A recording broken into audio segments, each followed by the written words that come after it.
हरीश, आपसे मैं शुरुआत करूंगा, पहले बताएं। गुड आफ्टरनून शरद जी। अगर हम्म। बिल्कुल आज के दिन देखा जाए तो एक अच्छा शानदार ओपनिंग था आज। देखा जाए तो एक गैप अप ओपनिंग देखने मिला है निफ्टी में। कई दिनों के बाद हमने पहली बार 25,000 का आंकड़ा देखने मिला निफ्टी में। देखा जाए तो वो एक शानदार ओपनिंग था, वीक स्टार्ट था। और जिस तरीके से हमने पिछले हफ्ते में भी देखा है तो 24,500 लेवल्स का इतना वीकनेस के बावजूद हमने टिके हुए थे निफ्टी इंडेक्स। तो वहां से क्लियरली एक शॉर्ट टर्म में ब्रेकआउट देखने मिल रहा है इंडेक्स में। मुझे लग रहा है कि आज जो गैप अप ओपनिंग है, थोड़ा बहुत उसके चलते एक थोड़ा प्रॉफिट बुकिंग देखने मिल रहा है ऊपर की ओर। अभी भी लग रहा है कि 25,000 का जो आंकड़ा है वो रेजिस्टेंस बन के रहेगा। लेकिन अगर देखा है तो सेंटीमेंट कहीं ना कहीं थोड़ा स्लोली और टेक्निकली भी देखा है तो कहीं ना कहीं पॉजिटिव ट्रेंड अराउंड होते हुए नजर आ रहा है। और आरएसआई वगैरह जो इंडिकेटर्स है जो ओवरसोल्ड थे वहां से ऊपर की ओर मूव हो रहे हैं। तो मुझे लग रहा है कि यहाँ से थोड़ा बहुत तेजी बिल्कुल देखने मिल सकता है। और वो पीछे की ओर सपोर्ट अभी शिफ्ट होकर जो 24,500 था वो अभी शिफ्ट होकर 24,700 के आसपास बच चुका है। तो मुझे लग रहा है कि 74,700 और 800 एक अच्छा सपोर्ट बन के रहेंगे। तो अगर आज के ट्रेडिंग सेशन में और कल के ट्रेडिंग सेशन में थोड़ा बहुत करेक्शन देखने मिल रहा है इस लेवल्स के पास, मुझे लग रहा है कि वहाँ पे एक बाइंग का मौका बन सकता है निफ्टी में भी। ऊपर की ओर 25,000 का एक इमीडिएट रेजिस्टेंस साइकोलॉजिकली होल्ड करेगा। लेकिन मुझे लग रहा है कि उसके ऊपर निकल जाता है तो 25,200 तक रूम अभी ओपन हो सकता है निफ्टी में। तो मुझे लग रहा है कि निफ्टी में थोड़ा डिप्स के लिए वेट करना चाहिए और आज के और कल मॉर्निंग तक। तो डिप्स मिलता है तो मुझे लग रहा है कि बाइंग कर सकते हैं बैंक निफ्टी में। और बैंक निफ्टी की बात करते हैं तो बैंक निफ्टी में भी देखा है तो 55,000 का लेवल पिछले हफ्ते में स्ट्रांगली होल्ड करा था। उसके चलते हमने बाउंस भी देखने मिला है। मुझे लग रहा है कि बैंक निफ्टी में भी एक ऐसा ही एक पॉजिटिव सेंटीमेंट देखने मिल रहा है। तो फिलहाल के लिए बैंक निफ्टी में थोड़ा नीचे गैप्स थोड़ा ज्यादा है, जो कि सपोर्ट जोन बन रहा है 55,500 के अराउंड। तो मुझे लग रहा है कि ये अच्छे सपोर्ट से फिलहाल के लिए बाइंग करने के लिए एक्सपेक्ट कर सकते हैं नीचे की ओर। तो 55,000 के अराउंड 55,500 के आसपास मिल जाता है तो मुझे लग रहा है कि बैंक निफ्टी में भी एक बाइंग का अपॉर्चुनिटी बन सकती है। ऊपर का जो रेजिस्टेंस की बात करते हैं मुझे लग रहा है कि 56,000 से लेकर 56,200 तक का स्कोप है ऊपर की ओर। तो इस लेवल्स के लिए बिल्कुल वॉच कर सकते हैं आज और कल के लिए बैंक निफ्टी में। और आज के लिए दो स्टॉक स्पेसिफिक अप्रोचेस रहेंगे मेरे लिए, मेरे तरफ से। पहला स्टॉक रहेगा बाइंग के रडार में, जो है हिंडाल्को। देखिए हिंडाल्को की चार्ट स्ट्रक्चर देखते हैं, लगातार हमने एक रेजिस्टेंस जोन के आसपास से रिवर्स होते हुए देखा है। आज के ट्रेडिंग सेशन में बिल्कुल ये क्रॉस कर चुका है रेजिस्टेंस। मुझे लग रहा है कि यहाँ से एक रैली देखने मिल सकती है ऊपर की ओर। मुझे लग रहा है कि टारगेट 750 का बन सकते हैं। तो करंट लेवल्स पे करंट का प्राइस चल रहा है 718। तो मुझे लग रहा है करंट लेवल्स पे बिल्कुल बाइंग करने की राय रहेगी हिंडाल्को, और 750 का टारगेट और स्टॉप लॉस मेंटेन करना चाहिए 700 का हिंडाल्को में। और दूसरा स्टॉक रहेगा मेरा टाइटन में। मैं टाइटन में भी देखा है तो एक stock price 200 day moving average के पास क्लियरली एक स्ट्रॉन्ग सपोर्ट जोन लिया था, और वहां से रिकवरी देखने मिल रहा है। मुझे लग रहा है कि ये रैली जो है करंटली टाइटन में और भी एक्सटेंड हो सकती है, जो कि प्राइस को 3750 लेवल्स के पास जो लेके जा सकती है, जो previous all time high resistance जो है। तो करंट लेवल्स पे टाइटन भी बाय करने की रिकमेंडेशन रहेगी। टारगेट्स बनेंगे 3750 और स्टॉप लॉस मेंटेन करना चाहिए 2500 का। 2500 टाइटन के लिए 2500 आपने बताया हरीश, स्टॉप लॉस। अभिषेक जी 3500। हाँ 3500 नहीं, मैं थोड़ा डर गया कि नहीं कुछ ज़्यादा ही डीप हो गया स्टॉप लॉस। आज ऐसे बाजार में भी कॉन्फिडेंस इतना ज़्यादा वो क्यों है। ठीक है, 3500 का स्टॉप लॉस होगा, 3750 के टारगेट होंगे। तो नज़दीक का स्टॉप लॉस है, कितने 70 रुपये नीचे का ही स्टॉप लॉस है। और टारगेट थोड़े ठीक ठाक डिसेंट दिख रहे हैं अभी। 3571 पर भाव है, लेकिन उसको उल्टा कर लीजिए, 57 को 3750 का आप टारगेट कर लीजिए टाइटन के लिए। और हिंडाल्को के लिए 750 रुपये का टारगेट होगा, 700 रुपये के स्टॉप लॉस के साथ आप इसमें ट्रेड ले सकते हैं।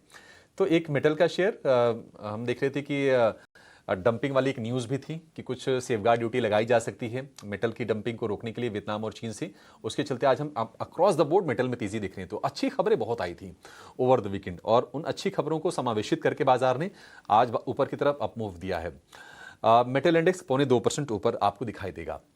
निमेश जी, बहुत शुक्रिया आपका समय देने के लिए। Good afternoon. बताइए आपके शेयर्स कौन से हैं, कहां पर क्लोजिंग ट्रेड लेना है। Good afternoon Abhishek ji. देखिए, एशियन पेंट्स का काउंटर है। करीब 10 महीने के कंसोलिडेशन के बाद स्टॉक के अंदर एक ब्रेकआउट आया है। मेरा मानना है कि जिस तरह से हम लोग देख रहे हैं कि कंजम्पशन बेस्ड स्टॉक में काफी स्ट्रांग मूवमेंट है। एशियन पेंट्स ऐसा काउंटर है कि काफी टाइम से नहीं चला है, तो रिस्क रेशियो भी काफी फेवरेबल है, तो और ब्रेकआउट भी आया है। तो एशियन पेंट्स यहाँ से बाय करना है। नीचे की तरफ जो स्टॉप लॉस लगाना है वो 2535 का लगाना है, और ऊपर में मेरा मानना है कि 2650 के लेवल शॉर्ट टर्म में आपको देखने को मिल सकते हैं। और अगर आपका थोड़ा लंबी अवधि का नजरिया है 6 से 8 महीने का, तो और भी काफी ऊपर के टारगेट प्राइस देखने को मिलेंगे, क्योंकि स्टॉक के अंदर 10 महीने के कंसोलिडेशन के बाद जो है वो ब्रेकआउट आया है। तो एशियन पेंट्स के लिए व्यू मेरा बुलिश है। और दूसरा अंबुजा सीमेंट का काउंटर है। जिस तरह से चार्ट स्ट्रक्चर है, स्टॉक ने एक हाई टॉप हाई बॉटम का एक फॉर्मेशन बन रहा है, और जिस तरह से सपोर्ट के पास आज गैप अप ओपनिंग हुआ था, स्टॉक में अभी 592 के आसपास चल रहा है, ऊपर के लेवल से थोड़ा नीचे आया है। तो मेरा मानना है कि एक स्ट्रॉन्ग सपोर्ट एरिया के आसपास स्टॉक ट्रेड कर रहा है, यहाँ से बाय करके चलना चाहिए। 580 का एक स्टॉप लॉस लगाना चाहिए, और ऊपर में 610 तक के लेवल शॉर्ट टर्म में देखने को मिल सकते हैं। तो अंबुजा सीमेंट और एशियन पेंट्स, ये दो काउंटर के अंदर में बाय रिकमेंड करता हूं। ठीक है, अंबुजा सीमेंट पर आपको और एशियन पेंट्स पर ये दो शेयर आपके लिए खरीदने की सलाह है। 610 के टारगेट होंगे अंबुजा के, 580 रुपए का स्टॉप लॉस लगा के चलना है। और एशियन पेंट्स हमने देखा था कि बीच में कुछ नेगेटिव न्यूज़ भी आई थी, आई थिंक जेएसडब्ल्यू पेंट्स की तरफ से। उसके बाद भी शेयर गिरा नहीं था, और कंजम्पशन का बढ़िया प्ले है, सॉलिड कंपनी है। लेकिन अगर आपको ट्रेड भी करना है ना, तो 2650 के टारगेट आ जाएंगे। 2535 रुपए का स्टॉप लॉस लगा के आप ट्रेड कीजिए इस शेयर में। निमेश जी, हरीश, अच्छा हरीश जी आपसे राय लेंगे। ऑटो में आपने कुछ नहीं चुना, मारुति में कई साल कितनी बड़ी तेजी आज हम देख रहे हैं। एमएनएम ये रिकॉर्ड पर रिकॉर्ड बना रहा है। लंबे समय तक हमने देखा कि 2600 से 3200 की रेंज में फंसा रहा, अब तो 3400 का एमएनएम हो गया, हीरो मोटो निकल गया 5000 रुपए के ऊपर। ऐसा तो नहीं कि शेयर पसंद आ रहा है, लेकिन थोड़े कंफर्ट रेंज के ऊपर भाग गया है, थोड़ा ठंडे होने का इंतजार कर रहे हैं आप? अभिषेक जी अगर ध्यान देंगे तो देखिए लास्ट कुछ दिनों से हमने लगातार हीरो मोटर को अपने बाइंग एडवाइस किया था नीचे लेवल्स पे। देखा है तो ऑलमोस्ट 4550 45,600 के आसपास। तो मुझे लग रहा है कि जो मोमेंटम था बिल्डअप हुआ था उस लेवल पे अभी अभी already stock price run up दे चुका है। तो हम लोग लगातार उस टाइम पे बाइंग की रिकमेंडेशन है। जिस टाइप में मार्केट भी खराब था उसी टाइम पे भी हम लोग कंटिन्यूस बाइंग रिकमेंड कर रहे थे हीरो मोटर कॉप में और टीवीएस मोटर्स में भी। तो मुझे लग रहा है कि यहाँ पे जो स्टॉक हमने एक्सपेक्ट किया था मोमेंट वो रैली हो चुका है। तो फिलहाल के लिए मुझे लग रहा है कि थोड़ा वेट एंड वॉच करना चाहिए, थोड़ा करेक्शन भी मिल सकती है, क्योंकि जिस तरीके से आज गैप अप ओपनिंग देखने मिल रहा है सारे ऑटो स्टॉक्स में, मुझे लग रहा है कि थोड़ा वेट करना चाहिए थोड़ा करेक्शन के लिए। तो फिर से एक बार मौका मिलेगा नीचे लेवल्स पे बिल्कुल हीरो मोटर का हो टीवीएस मोटर्स हो। मुझे लग रहा है कि टीवीएस मोटर्स की बात करते हैं तो टीवीएस मोटर्स में लग रहा है कि 3120 के आसपास मुझे लग रहा है कि सपोर्ट जोन से तो उस लेवल फिर से आता है। तो मुझे लग रहा है कि वहां पे फिर से एक बार बाइंग कर सकते हैं टीवीएस मोटर्स में।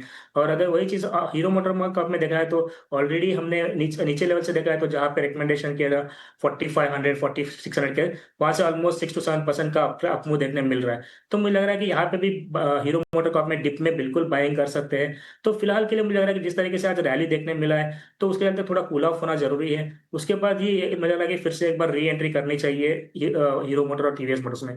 पर दूसरा थिंग है कि अगर किसी के पास ऑलरेडी बाइंग है तो बिल्कुल होल्ड कर सकते हैं, क्योंकि टीवीएस मोटर हीरो मोटर का ओवरऑल टारगेट की एक बात करते हैं, मुझे लग रहा है कि 5500 के आसपास तक तो एक्सपेक्ट कर सकते हैं स्टॉक में शॉर्ट टू मीडियम टर्म में। मुझे लग रहा है कि किसी के पास बाइंग है तो होल्ड रखना चाहिए दोनों स्टॉक्स में अभी भी। बिल्कुल हरीश जी के ऑटो पिक्स जो है फोकस में लग रहे। हीरो मोटोकॉप लगभग 6% ऊपर है, one of the top gainers Nifty का, और अभी भी सस्टेन कर रहे ऑटो स्टॉक्स निफ्टी इंडेक्स।